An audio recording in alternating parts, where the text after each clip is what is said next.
Bonsoir, Diacre Marc. Bonsoir, pasteur. Bonsoir, bien-aimés frères et sœurs en Christ. Gloire à Dieu, gloire à Dieu. Bienvenue sur la plateforme de l'école de la foi. Restez bénis au nom de Jésus. Amen, amen, amen, amen, amen.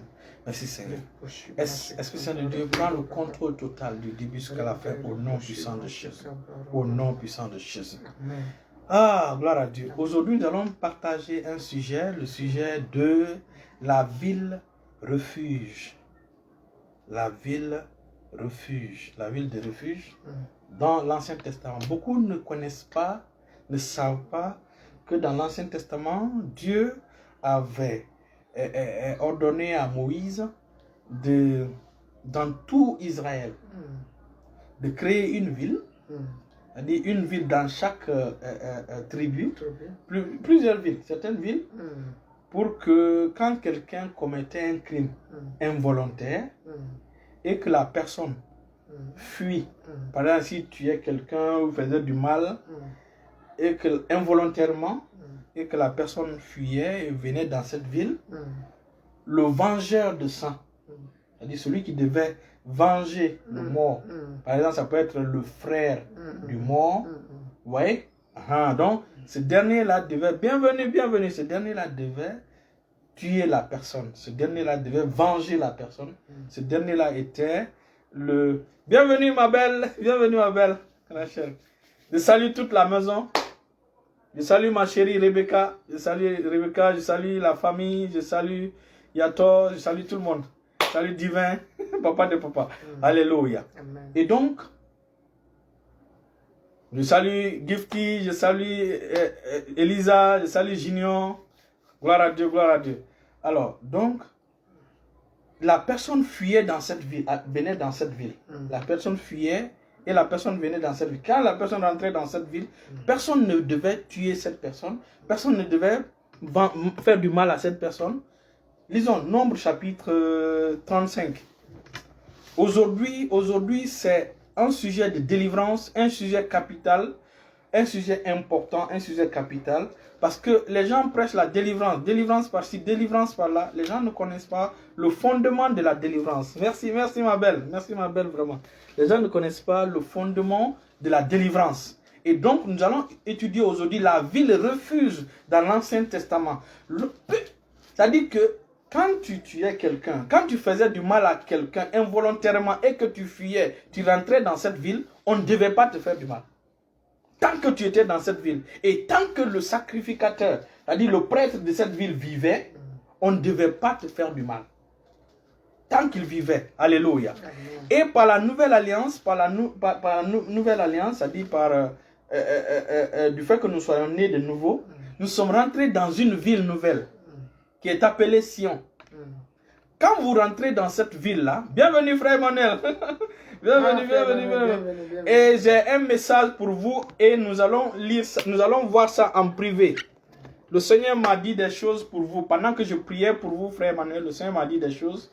Et donc, vous et moi, nous allons causer. Alléluia. Amen. Ça, c'est là, maintenant vient le ministère prophétique. C'est ça. Alléluia. Amen. Avant-hier, le prophétique a marché ici, non? Gloire à Dieu. Le Seigneur est merveilleux. Hein? Le Seigneur est merveilleux. Le Seigneur, en fait, le prophétique est capital. Le prophète, je prie pour que le Seigneur me donne cette grâce-là. Bonsoir, diacre, bonsoir. Bonsoir, frère. Bonsoir. Pour que le Seigneur nous donne cette grâce-là d'enseigner sur le prophétique. Parce que le prophétique est négligé dans l'église. Le prophétique est négligé. Quand on parle de prophète, les gens ont peur. Et pourtant, dans la nouvelle alliance, normalement, tout le monde n'est pas prophète, mais tout le monde peut prophétiser. Vous voyez? Et je vais prendre le temps vraiment pour enseigner sur le prophétique, pour que les enfants de Dieu ne soient pas désavantagés. Mais on revient au sujet principal, notre sujet principal, qui est la ville refuge. La ville de refuge dans l'Ancien Testament, Nombre 35. Et donc, lorsque la personne faisait un crime qui ne... n'est-ce pas? Involontaire. Et donc, s'il fuyait rentrer dans cette ville, personne ne devait le toucher. Et la malédiction ancestrale, la malédiction familiale, c'est un crime que toi, tu n'as pas commis. Ou bien? C'est pas toi qui as commis cette malédiction, cette alliance-là. Ce n'est pas toi, ce sont tes ancêtres. Maintenant, la nouvelle alliance te permet de fuir et de venir dans la nouvelle ville qu'on appelle la nouvelle Jérusalem ou Sion. Donc si tu viens dans cette ville qu'on appelle Sion, est-ce que la malédiction doit te poursuivre jusque là-bas? Donc c'est ce que nous allons voir aujourd'hui. Et s'il y a des questions, comme tu avais dit, s'il y a des questions, bienvenue ma fille Madeleine Lodic. S'il y a des questions, nous allons en parler. Oui, nombre 35, nous allons lire. Verset 2. Je lis dans le nom de Jésus. Amen.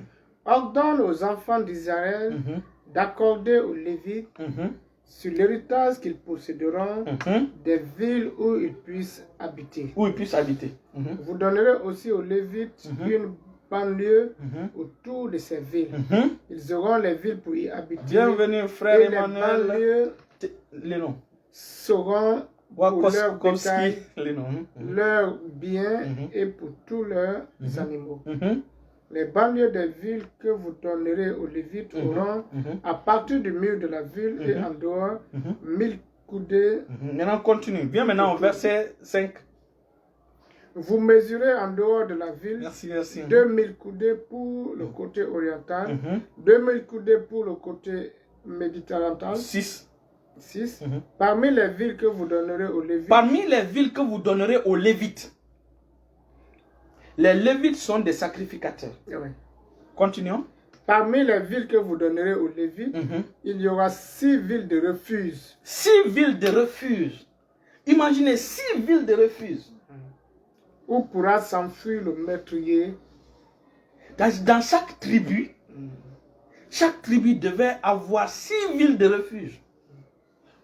Multiplie maintenant, si on multiplie même par 10 tribus ou 12 tribus, les villes de refuge, c'était beaucoup. Continue. Ok, c'était le verset 6.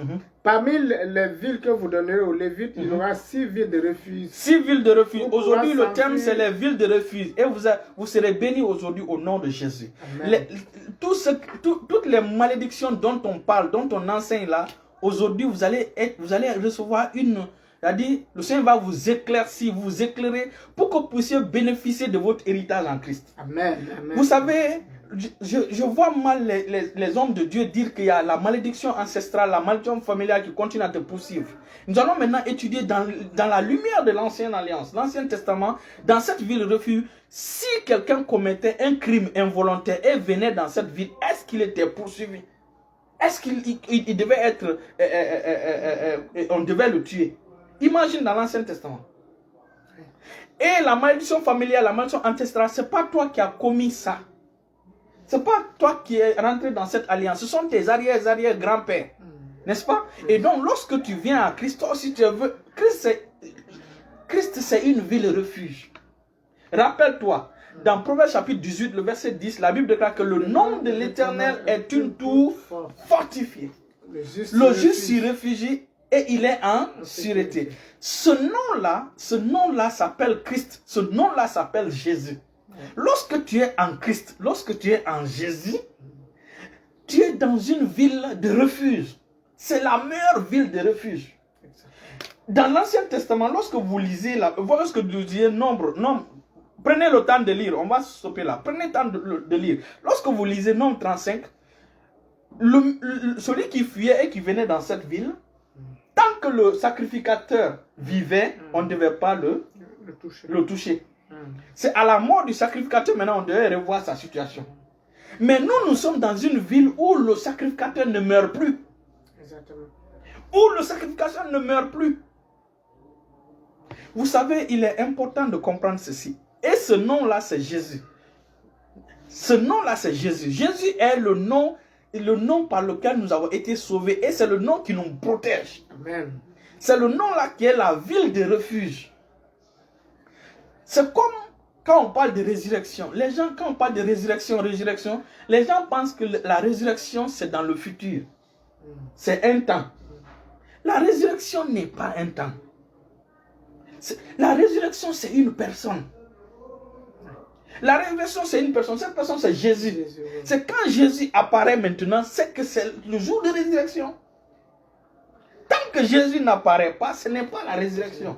Ce n'est pas un temps, c'est une personne. C'est quand Jésus apparaît maintenant, que la mer qui détenait les morts sera secouée et va relâcher les morts.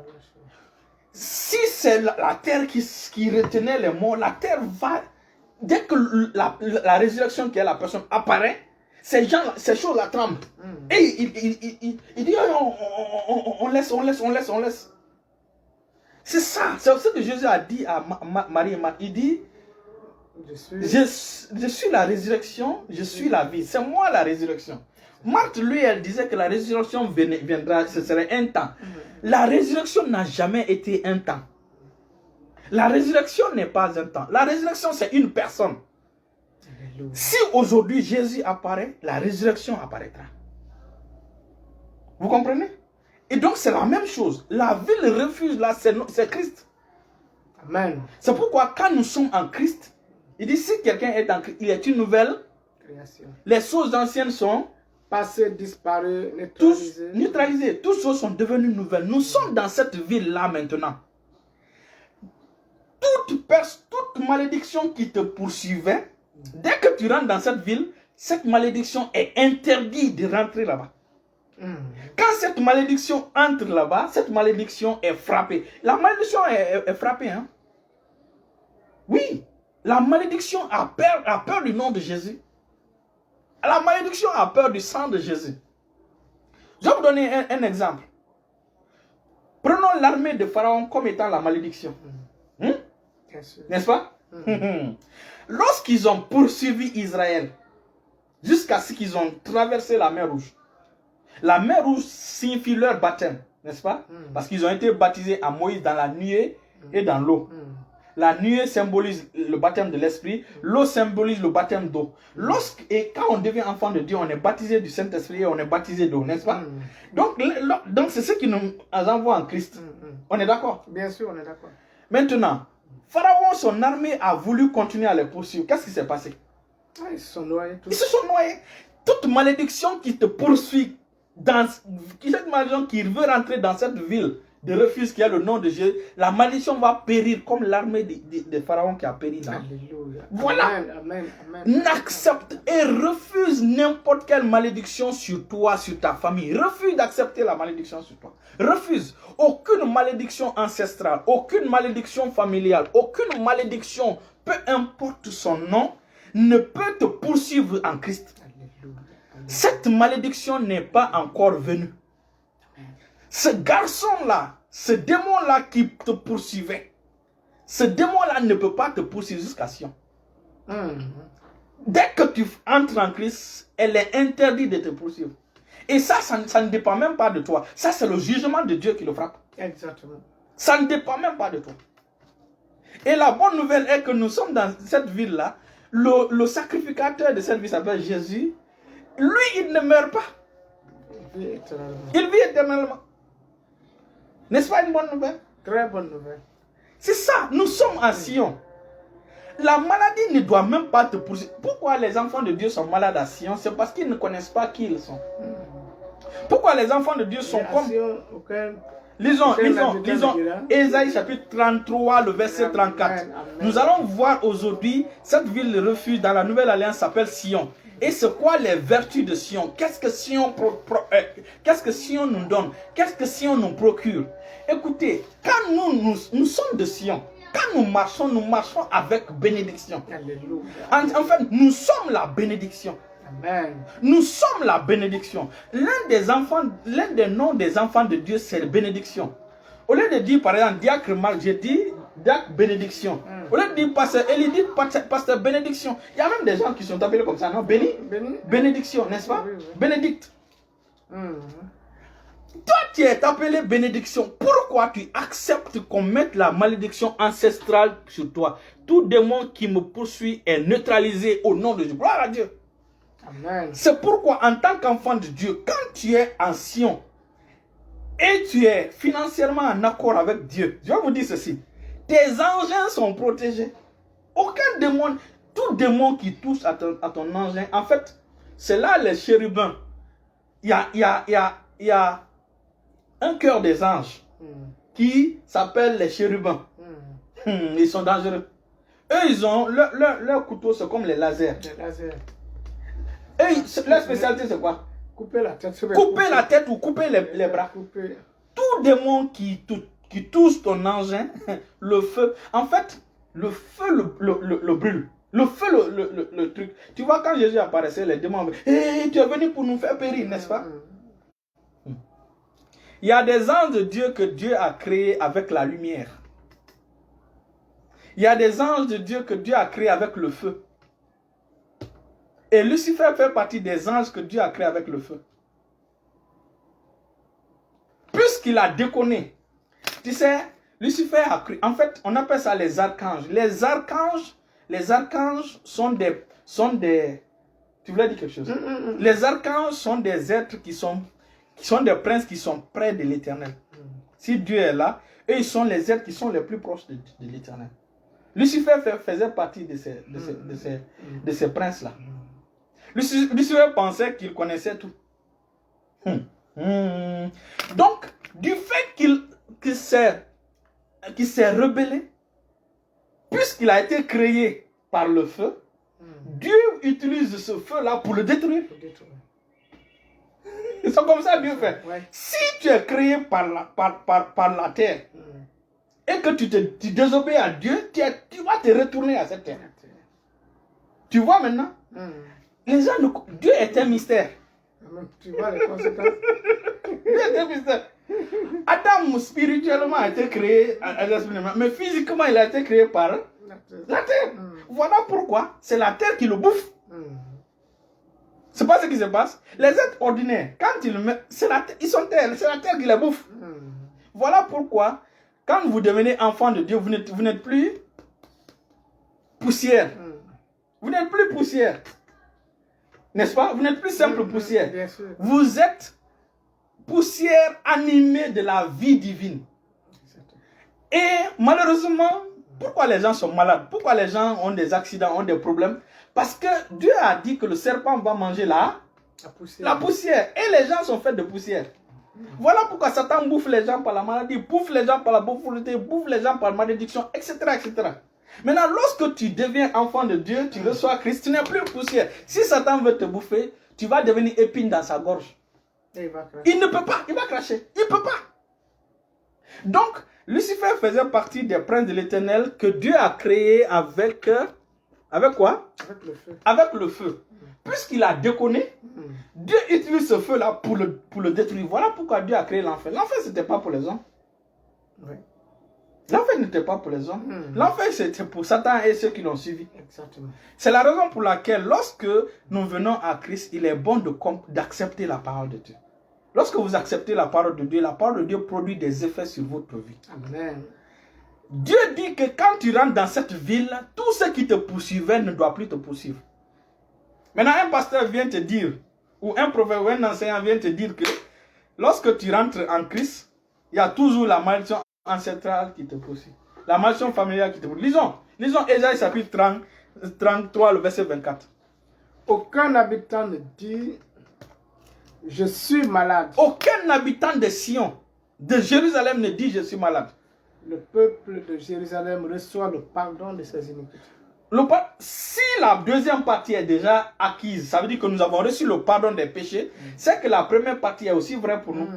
Il dit aucun habitant de Jérusalem, ça dit aucun habitant de Sion ne dit je suis malade. Je suis malade. C'est pas normal qu'un enfant de Dieu dise je suis malade. C'est pas normal. Alléluia. C'est pas normal. Un enfant de Dieu ne doit pas être malade. Un enfant de Dieu ne doit pas tomber malade.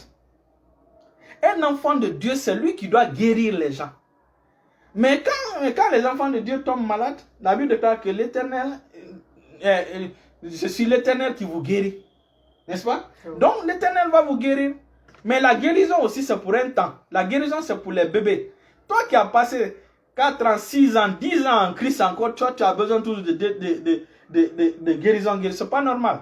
C'est pas normal. Voilà pourquoi Dieu nous met les pasteurs, les apôtres, les enseignants, etc., évangélistes, pour nous enseigner les vérités du royaume de Dieu, pour que nous puissions marcher dans la lumière du royaume de Dieu. Toute maladie qui te touche, cette maladie-là est un immigrant clandestin. Et il doit être rapatrié. Il doit être rapatrié. Tu le rapatries en enfer. Il doit être jugé. On doit le juger. Mais pour que Dieu le juge, il faut que tu sois en accord avec Dieu sur les conditions de Sion, sur les conditions de la ville de refuge. Exactement. Si toi, tu ne sais pas que dans une ville de refuge, c'est interdit de tomber malade, on ne doit pas te toucher, on ne doit même pas toucher à tes cheveux. Et c'est pourquoi même, apparemment, ces gens-là filaient de toutes pommes pour rentrer dans cette ville. Ils filaient pour rentrer. Parce qu'ils savent que lorsqu'ils traversent, non, c'est fini.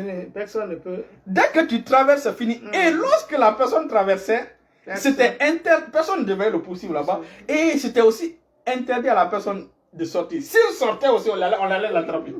Mais toi, Dieu merci, tu es en Christ. Donc, tu ne peux plus sortir de Christ. Donc, tu es en sécurité. Alléluia. Et toute personne qui m'écoute aujourd'hui et qui n'est pas en Christ, je vous invite à rentrer dans cette ville de sécurité. Je vous invite à entrer dans Sion. Je vous invite à accepter Jésus comme votre sauveur, votre Seigneur personnel. C'est la condition qui te qualifie d'être dans cette ville.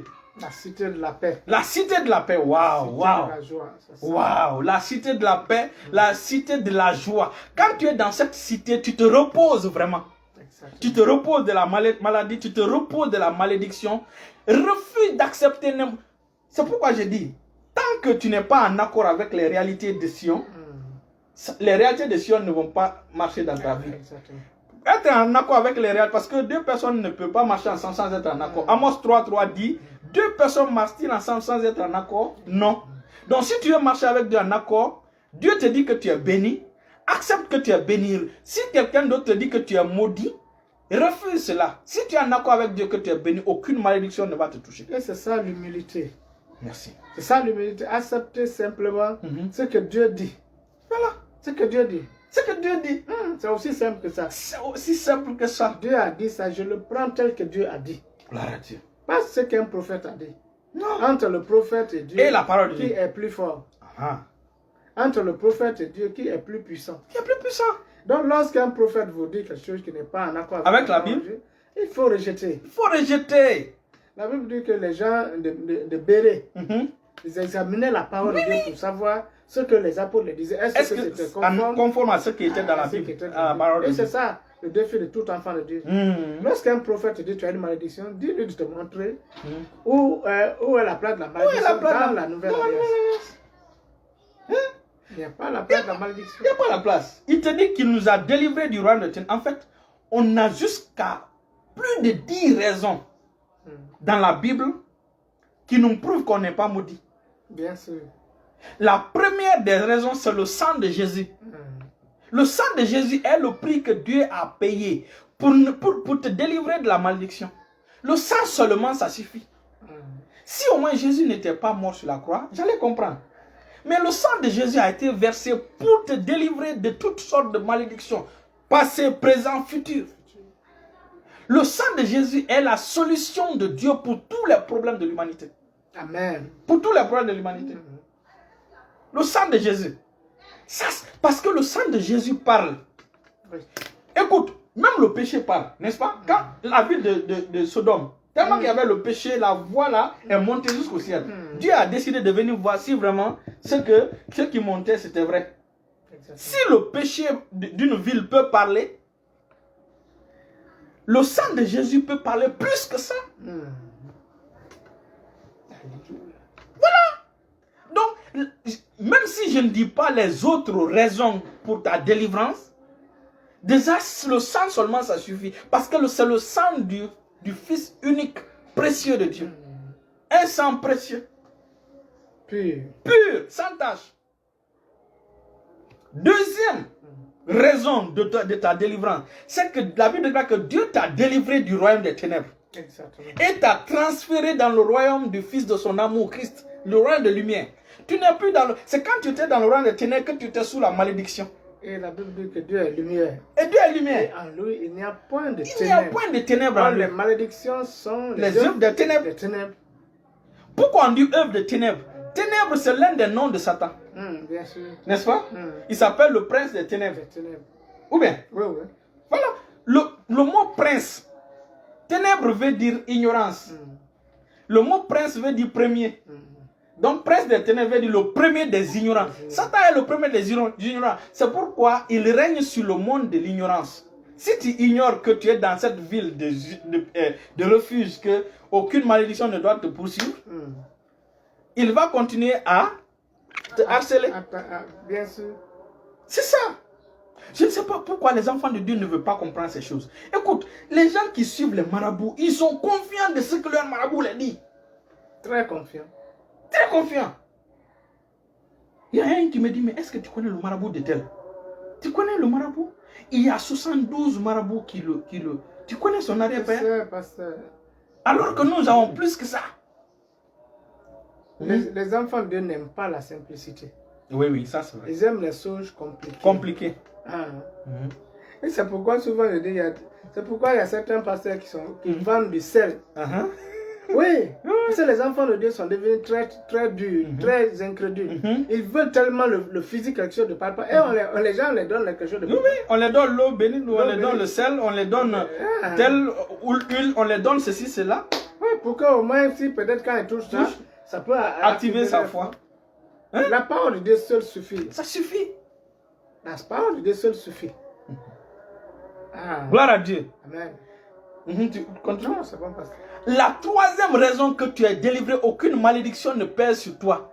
C'est Romains chapitre 6, le verset 6. Romains 6, le verset 6. La Bible déclare que, sachons bien ceci. Le vieil homme que nous étions autrefois a été crucifié avec Christ sur la croix, afin que le corps de péché fût détruit, pour que nous ne marchions plus, pour que nous ne soyons plus esclaves du péché. Alors, quel est le corps là? Le vieil homme, c'est le corps là qui était maudit. C'est le corps là qui était maudit, n'est-ce pas? C'est le corps là qui pesait sous la malédiction. La Bible déclare que ce corps a été détruit. Maintenant, celui qui est là, c'est une nouvelle personne.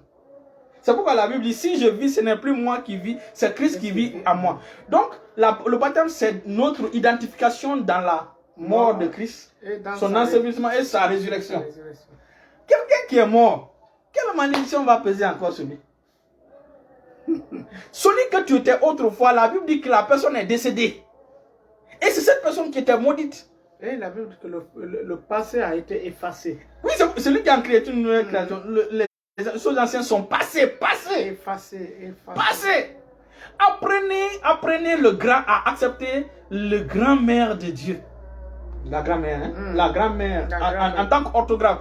Apprenez la grand-mère de Dieu. Quand Dieu dit, ou prenons le verbe de Dieu, quand Dieu te dit que c'est passé, accepte que c'est passé. Nous sommes quand même à l'école de la foi. Bien sûr. Nous sommes à l'école de la foi. Dieu te dit que c'est passé. Toi, tu viens, ou un pasteur vient te dire, non, c'est pas passé. Laisse-moi t'expliquer. On se limite où Dieu s'est limité. Jésus a dit, tout est accompli. Tout est accompli. Tout est accompli. Il suffit simplement de dire oui, tout est accompli pour moi. Tout est accompli pour moi. Et tu vas voir l'effet de ce oui-là dans ta vie. L'effet de ce oui seulement. En Christ, toutes les bénédictions sont amen. Oui, amen. Amen en Christ. Amen en Christ, oui. Dans toutes les paroles, tu dis amen. Christ m'a délivré de la malédiction. Amen. Amen veut dire, je reçois au nom de Jésus. Amen veut dire, ainsi soit-il. Amen veut dire, c'est mon partage au nom de Jésus. Quand Dieu te donne ça, c'est à toi de prendre. Hein? Oh oui. C'est ça, ce qu'on appelle l'ambano. L'ambano, il dit à ceux qui, par un seul homme, la mort a régné.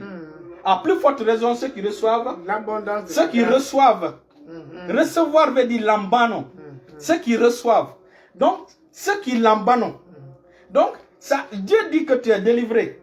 Maintenant, toi, quelqu'un te dit non, tu n'es pas encore délivré. Donc, Dieu te dit, prends. Ça, c'est ta délivrance, n'est-ce pas? Maintenant, Dieu te dit, prends. Un pasteur te dit, non, ne prends pas encore. Il faut passer par ça et ça.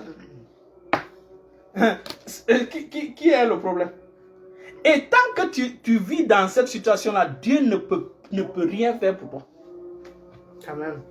C'est pourquoi les choses que tu confesses sur toi-même sont les choses les plus puissantes. Les gens peuvent te dire tu es maudit, les gens peuvent te dire tu ne seras rien. Mais si toi tu dis que tu ne seras rien, là tu ne seras rien.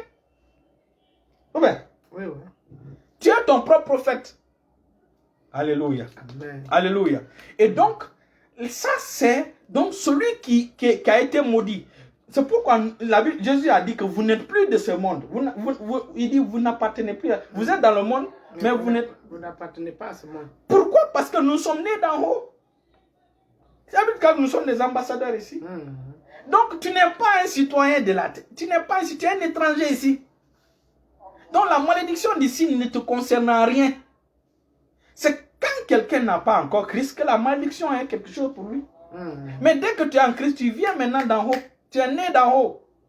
La Bible dit que nous savons que nous sommes de Dieu. Nous savons que nous sommes de Dieu. Et ça, il faut savoir. Il faut savoir que nous sommes de Dieu. Nous sommes au-dessus de tout ce qui traverse le monde. Nous sommes au-delà.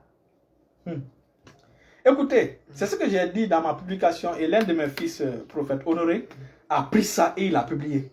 Il était vraiment content. Le jeune, qu'est-ce que l'aigle a à voir avec l'inondation? Qu'est-ce que l'aigle a à voir avec l'inondation? Qu'est-ce que l'aigle a à voir avec une inondation?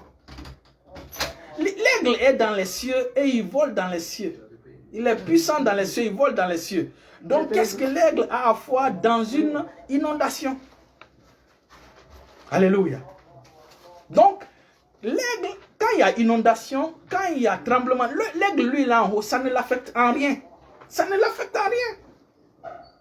C'est pour les animaux qui sont en bas, les êtres qui sont en bas, ce sont eux qui ont un problème. Et nous sommes des aigles. Et nous sommes des aigles. Alléluia. Ceux qui se confient en l'Éternel, ils changent de force. Ils prennent leur vol comme des jeunes aigles. Ils courent, Ésaïe 40, verset 29. Ils courent sans se fatiguer, ils marchent sans s'épuiser. Nous sommes des aigles, et puis des jeunes aigles. Nous sommes nés d'en haut. Il dit, puisque vous êtes, au Colossiens chapitre 3, il dit, puisque vous êtes ressuscités avec Christ, recherchez les choses d'en haut. C'est sur les choses d'en haut que vous devez vous focaliser. Les choses d'en haut. Il y a la malédiction en haut. Il y a la malédiction en haut. Nous venons de Sion.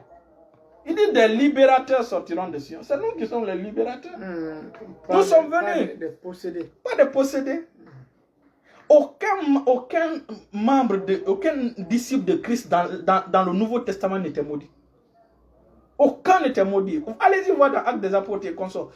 Tous ceux qui étaient en Christ, on ne les appelait pas on les appelait les bénis de Dieu, les saints de Dieu, etc., n'est-ce pas? Bien sûr. Combien de fois nous allons prêcher ça pour que les enfants de Dieu puissent accepter, entendre? Il est important pour que nous puissions accepter la parole de Dieu. Quand vous acceptez la parole de Dieu produit ses effets sur votre vie. Lorsque vous acceptez la parole de Dieu, elle produit des effets sur votre vie. La parole de Dieu est visée pour ça. Quand la parole de Dieu sort, elle ne revient jamais à Dieu sans effet. Amen. Refuse d'accepter la malédiction dans ton corps au nom de Jésus. Amen. Tu es désormais dans la ville de refuge. Et dans cette ville de refuge, c'est interdit de dire je suis malade. Voilà pourquoi le samedi, j'ai dit, écoute, lorsque tu as des symptômes de maux de tête, maux de ventre, mets ta main, tu dis au nom de Jésus. Dis, parce que Élie m'a dit, quand il y a ça, de prier, tu verras, tu seras étonné du résultat qui va se produire. Alléluia. Chaque enfant de Dieu est puissant. Chaque enfant de Dieu a la puissance.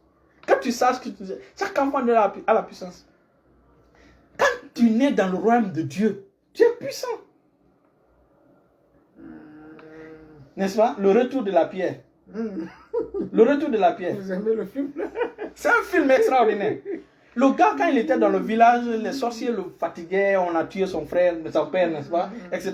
Il est parti maintenant à la capitale, il a rencontré Christ. Il n'a pas duré, il est revenu, mais il a vraiment rencontré. Quand il est venu, tous ceux qui ont, n'est-ce pas, ils ont eu des problèmes. Oui. Le gars n'était même pas un pasteur. En fait, c'est ça. Quand nous venons à Christ, il y a ce feu-là. Plus tu plonges dans la parole, plus ton feu devient grand. Est-ce que les fourmis osent le feu? Jamais. Les fourmis ne s'approchent pas du feu. Les moustiques ne s'approchent pas. Les moustiques ne s'approchent pas du feu. Donc lorsque tu lis la parole de Dieu, tu pries en langue, tu es en train d'attiser ton feu. Le feu qui est en toi. Et personne, aucun démon ne peut même s'approcher.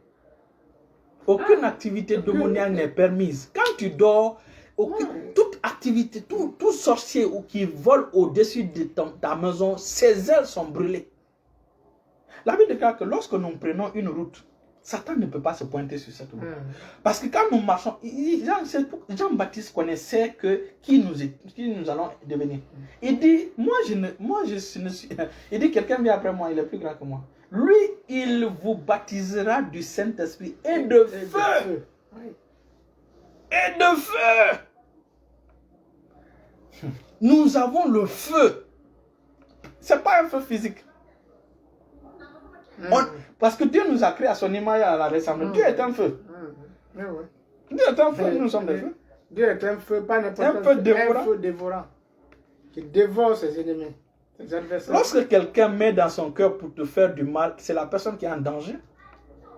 Si les sorciers sont derrière ta panne, ce sont les sorciers qui sont en danger. Si les corps sataniques se sont ligués contre toi, ce sont eux qui sont en danger. Lève-toi. La couche, mankuta hayabro la case. Prie en langue, juste donne quelques expressions en langue. C'est les flammes. En fait, c'est la langue de feu qui sont. Ouais. C'est la langue de feu. Kazagra la monta. La souza la heyemonga la broska. Ligorabo skin teleman katula gouge. Rande de hete. Quand tu sors de là-bas, tu finis de parler cette langue-là, tu sors de là-bas, mon frère. Je sens l'onction comme ça. Là où je suis maintenant comme ça, puisque je viens de parler la langue juste un peu, j'impose la main sur un malade, le malade sera guéri. Amen. J'impose la main sur le malade sera guéri. Du fait tout simplement que je regarde l'onction. C'est ça, l'onction. N'est-ce pas? C'est pourquoi j'ai un fils, lui, un ami, quand il m'appelle, il aime qu'on prie en langue. J'ai même ma fille aussi, ma fille Florence, je ne sais pas pourquoi elle ne parle. Quand elle m'appelle, on prie en langue. Et quand, non, mon fils, lui, quand on commence à prier en langue, lui, c'est sa main qui tremble. Sa main qui tremble. Alléluia. Alléluia. Nous sommes vers la fin. S'il y a des questions posées, nous allons lire certains versets. Lisons Deutéronomie 32, le verset 37. Hébreux 12. Nous allons lire, nous sommes vers la fin. Restez bénis, nous sommes vers la fin. Gloire à Dieu. Je vous dis, vous êtes dans la ville de refuge. Refusez tout, même le rêve. Quand vous voyez, vous faites un rêve, les 90% des rêves, ce sont des mensonges du diable. Lorsque vous faites un rêve qui ne colle pas avec la parole de Dieu, moi quand je fais des rêves bizarres, je me lève, je ris d'abord.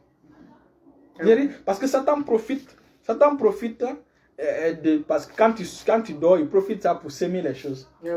Voilà. Et donc quand tu te lèves seulement, la Bible dit Dieu est assis sur son trône et il rit. Il se moque. Non, on se moque du diable. Le diable est trop petit. Il y a ma fille Madeleine Lodic qui dit que le diable connaît le numéro de sa pointure, la paire de chaussures. Le diable connaît. Parce que la place du diable c'est sous ses pieds. C'est ça seulement. Et puisque Madeleine marche, il lève le pied. Il peut voir. Et ma fille Madeleine Lodic porte le numéro 38. 39. Moi, par exemple, ma femme porte 38, je crois. Si je me trompe, c'est pas bon. Je sais, elle porte 38. Donc, le numéro de chaussures. Ça seulement que Satan connaît. Toi aussi, ta pointure, c'est ce que Satan connaît. Parce qu'il est sous ton pied. Tu marches sur lui. Écoutez, Satan a été désarmé. Satan est l'être le plus minuscule de tout l'univers. Je vais vous dire ça. Satan a été déshabillé. Il a été déshabillé. C'est ce que j'ai expliqué la dernière fois, mais j'aurai le temps de bien expliquer. Lorsque on parle du cortège triomphant de Jésus, surtout ceux qui sont en Guinée, ils comprennent ce mystère-là. Ceux qui sont en Guinée comprennent ce mystère. Lorsqu'on prend les bandits, les malfrats, on les sort à la télé, non? Oui. Ils sont habillés. On les met certains souvent sont mis en slip seulement. Ils sont mis en slip avec leur arme dans leurs mains, mais il n'y a pas de balle dedans. Pour les montrer, attachés, n'est-ce pas? Pour les montrer, voici, c'est des brigands. C'est ce que Jésus a fait à Satan et à tous ses démons. Dans le livre Philippiens chapitre 2, à partir du verset 13, 14, 15. C'est ce que Jésus a fait. On a déshabillé Satan. Et on l'a fait traîner. On l'a fait traîner. Il a pardonné. Dans toute la ville. Il a pleuré, il a pardonné. On l'a fait, c'est ce qu'on a fait à Satan. On l'a enlevé ses armes, on l'a déshabillé. Déshabillé complètement et totalement. La Bible dit, c'est pourquoi Jésus dit, est-ce que quelqu'un peut aller dans la maison d'un homme fort prendre sans avoir lié et le dépouiller. dépouiller. C'est ce que Jésus a fait. Jésus l'a lié et il l'a dépouillé complètement, totalement. Il a laissé tomber lié encore. Il est toujours lié, c'est seulement... Seulement, Satan a la possibilité de parler. Oui. Il a la possibilité de vous donner. C'est pourquoi le combat spirituel, c'est dans notre mentalité. Il vous donne, il a des stratégies, seulement des ruses. Il vous envoie des pensées, il vous envoie des choses. Vous voyez? C'est ce qu'il fait. C'est ce qu'il fait. Maintenant, c'est à toi de refuser ces pensées. Exactement. C'est pourquoi il dit que les armes avec lesquelles nous combattons ne sont pas charnelles, elles sont puissantes par la vertu du Saint-Esprit. Pour renverser les forteresses. Nous renversons des raisonnements, toutes pensées qui se lèvent contre la connaissance de Dieu. C'est ça notre spécialité. On les renverse. Quand quelqu'un vient te dire tu es maudit, tu dis je renonce, je renverse cela au nom de Jésus. Je suis béni et je n'accepte pas. Je suis même une source de bénédiction. Je suis une source de bénédiction. Tu es même la bénédiction. Tu es toi-même la bénédiction.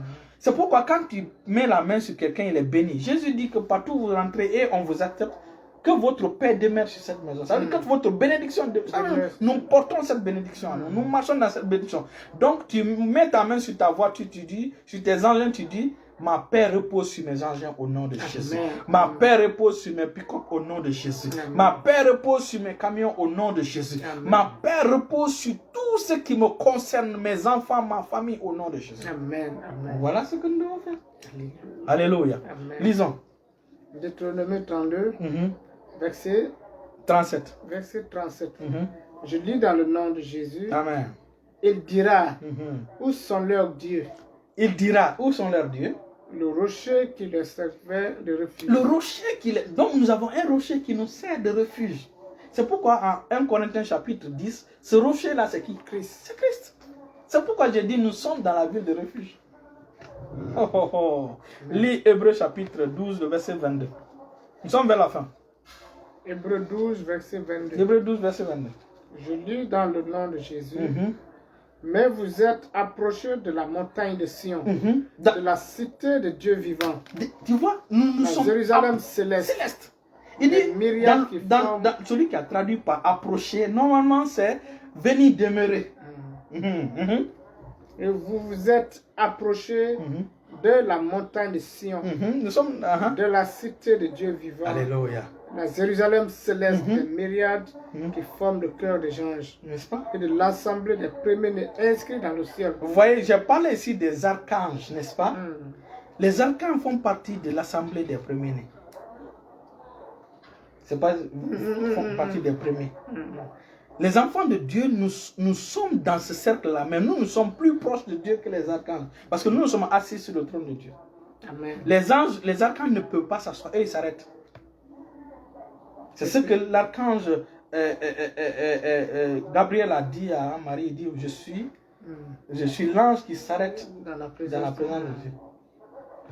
Eux, quand ils sont dans la présence, et je veux te dire, ceux qui sont dans la présence de Dieu, c'est pourquoi je parle du prophétique. Ceux qui sont dans la présence de Dieu. Quand tu es un homme de la présence de Dieu, puisque nous sommes l'assemblée des premiers-nés, n'est-ce pas? Nous sommes dans cette ville de refuge. Tout ce que nous disons, ça s'applique. Parce que quand nous venons et que nous décrétons quelque chose sur une nation, sur une ville, la chose se produit. On peut fermer le robinet de cette ville. On peut bénir cette ville. Continuons. De Jésus qui est le médiateur de la nouvelle alliance. Jésus qui est le... Et du sang de l'inspection qui parle mieux que celui d'Abel. On va parler du sang. Le sang parle mieux que celui d'Abel, que celui du péché. Amen. Continue. Gardez-vous de refuser d'attendre celui qui parle. Car si ceux-là qui n'ont pas échappé... C'est bon. C'est bon. Apocalypse 14, 1, c'est le dernier verset. Et enfin, l'avant-dernier verset dit, c'est pourquoi recevant un royaume inébranlable. Nous avons reçu un royaume inébranlable. Un royaume qu'on ne peut pas secouer. Un royaume inébranlable. Nous montrons donc notre reconnaissance en rendant à Dieu un culte qui lui soit agréable. Vous voyez, notre rôle maintenant, c'est de remercier Dieu. Parce que je suis béni. De remercier Dieu parce que mes engins fonctionnent correctement. De remercier Dieu parce que mes enfants sont bénis. Ma femme est bénie. Ma belle famille est bénie. Ma grande famille est bénite. Mes frères et sœurs en Christ sont bénis. Nous sommes les bénis de Dieu. Amen. Nous ne sommes pas les maudits de Dieu. Apocalypse 14, verset 1, rapidement, c'est là où nous allons terminer. Ok. Alléluia. Apocalypse 14, le verset 1. Je lis dans le nom de Jésus. Amen. Je regardais et voici l'agneau se tenait sur la montagne de Sion. Voilà. Et avec lui 140 000 personnes. Ces 140 000 personnes, c'est un code qui prouve de tous les enfants de Dieu, tous les sauvés, les nés de nouveau. Qui avait son nom et le nom de son Père. Vous avez le nom de Jésus sur vous. Nous avons le nom de Dieu sur notre front.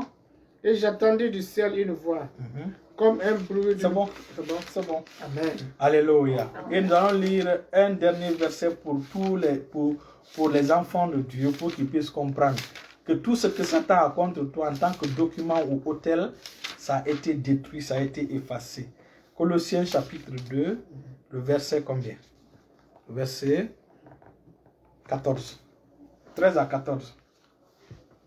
Il a effacé l'acte aux 1000 articles qui nous accusaient. Qui a effacé? C'est Dieu par le sang de Jésus. Ce n'est pas tes prières de délivrance qui vont effacer ça. Il faut que ça soit clair. Amen. Ce ne sont pas tes prières de délivrance qui effacent la malédiction familiale, la malédiction ancestrale. C'est Jésus qui les a effacés. C'est à toi de l'accepter par la foi. Dès que tu acceptes par la foi, tu confesses ce que le Seigneur a confessé sur toi, c'est fini. Parce que c'est Dieu qui parle. Et quand Dieu parle, ce qu'il dit est vrai. Nous sommes ce que la parole de Dieu dit que nous sommes. Moi, je suis ce que la parole de Dieu dit que je suis. Et nous avons ce que la parole de Dieu dit que nous avons. Nous avons. C'est ça. Exactement. Alléluia. Restez bénis, restez bénis, restez bénis au nom de Jésus. Amen. La paix de Dieu est votre partage cette semaine au nom de Jésus. La gloire de Dieu est votre partage cette semaine au nom puissant de Jésus. Cette semaine, vous allez expérimenter l'amour de Dieu dans une nouvelle dimension démesurée au nom de Jésus. Amen. Cette semaine, tu vas bénéficier d'une joie immense, extraordinaire au nom de Jésus. Amen. Cette semaine, tu vas recevoir tes bonnes nouvelles au nom de Jésus. Amen. Cette semaine, tu vas consacrer ta vie à l'Éternel et tu vas marcher dans une sainteté que tu n'as jamais expérimentée au nom de Jésus. Amen. Cette semaine, tu feras la joie, tu seras la joie de l'Éternel et tu feras les choses qui plaisent à l'Éternel au nom de Jésus. Amen. Au nom puissant de Jésus. Restez bénis au nom de Jésus. Amen. Restez bénis au nom de Jésus. Amen.